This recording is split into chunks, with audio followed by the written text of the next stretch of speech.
नमस्कार। नमस्कार। शब्दकोश के सामाजिक सरोकार में आपका स्वागत है। मैं मोहनलाल मोदी आज बात करूंगा तेली समाज की।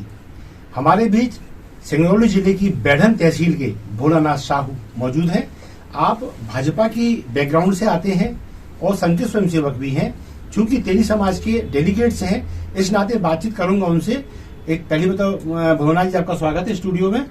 और अब मैं सवाल ये करना चाहता हूँ कि ये जो इतना बड़ा तामझाम तेली समाज जुड़ा रहा है, इसकी आवश्यकता क्यों पड़ी? इसकी आवश्यकता इसलिए पड़ी, इसके पहले मध्य प्रदेश छत्तीसगढ़ हमारा जब साथ में था तो यहाँ पर हमारे समाज से विधायक भी बनते थे, सांसद बनते थे, मंत्री भी बनते थे। कारण ये था कि उस समय हमारा समाज संगठित था।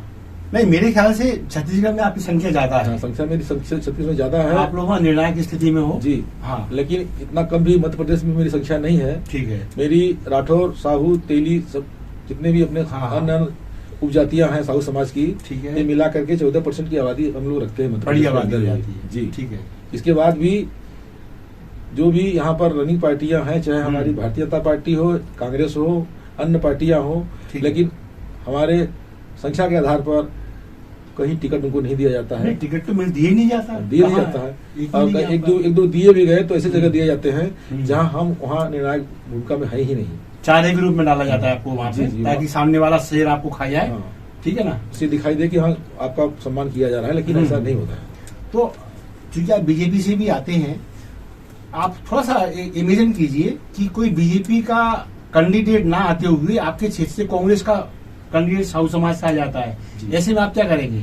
अब मजबूरी हम लोग ये है कि हम लोग भारतीय जनता पार्टी के हैं, तो अपने पार्टी के ही हम लोग काम करते हैं। ठीक है। लेकिन सवाल इस बात का है कि वहाँ हम लोग का दबाव नहीं बन पाता है समाज के अंदर। ठीक है, कि हम लोग भाजपा को वोट दिलवा ले, प्रयास करते हैं। आप लोग वोट, जो पार्टी का वोट सिद्धांतिक वोट हो तो मिलता है। ठीक है। उसका परिणाम अभी जो नगर निगम का चुनाव हुआ है वो देखने को मिला है। बिल्कुल। जो कि भारत के अंदर पहला महापौर सिंगरौली से आम आदमी का खाता खुला है। हाँ, ये बड़ी बात है। नहीं तो फिर इसका मतलब ये हुआ कि यदि पूरे मध्य प्रदेश में चाहे कांग्रेस हो या भाजपा हो, आपने ऐसा इंतजाम कर लिया है कि जहां प्रत्याशी होगा हमारा, हम वही वोट के रूप में जाएंगे? नहीं, ऐसा तो नहीं है, लेकिन यह है कि हमारे समाज के लोग की मानसिकता बनती जा रही है। ऐसी बनती जा रही है इसलिए कि उन लोगों का कहना है कि हम लोग खाली वोट का इस्तेमाल किया जाता है और हमारा उपयोग खाली वोट के लिए किया जाता है। और हमको सम्मानित पद नहीं दिया जाता है। अभी जैसे नियुक्तियां भी होने वाली थी, जो नियुक्तियां हुई है, चाहे संगठन में हो या तो सरकारी नियुक्तियां हो, वहाँ भी हमको जगह नहीं दिया गया हमारे समाज को। अच्छा, अभी जैसे आपके मंच पे कल कमलनाथ जी की स्वीकृति आ गई है, शिवराज सिंह जी भी आ रहे हैं, दिग्विजय सिंह जी का शायद नहीं आएंगे, वो ये शायद अंतिम उनका यही होगा। तो उन नेताओं से क्या अपेक्षा, कोई घोषणा की अपेक्षा करते हैं मन से? नहीं, घोषणा की अपेक्षा हम लोग बराबर कर रहे हैं। ठीक है। अभी माननीय मुख्यमंत्री जी के यहाँ 2 दिन पहले हम लोगों ने आमंत्रण देने गया था। ठीक है। अपने साहू समाज का प्रतिनिधि मंडल। हाँ। तो माननीय जी से हम लोगों ने निवेदन भी किया कि माननीय जी, आप 230 विधानसभा के विधायकों के साथ बैठते हैं, ठीक है, लेकिन हमारे समाज का एक भी विधायक आपके सामने नहीं है। ठीक है। तो उनने भी आश्वासन दिया है कि संगठन की बात है, संगठन से ही प्रत्याशी तय होते हैं। ठीक है। अब अगले बार देखा जाएगा।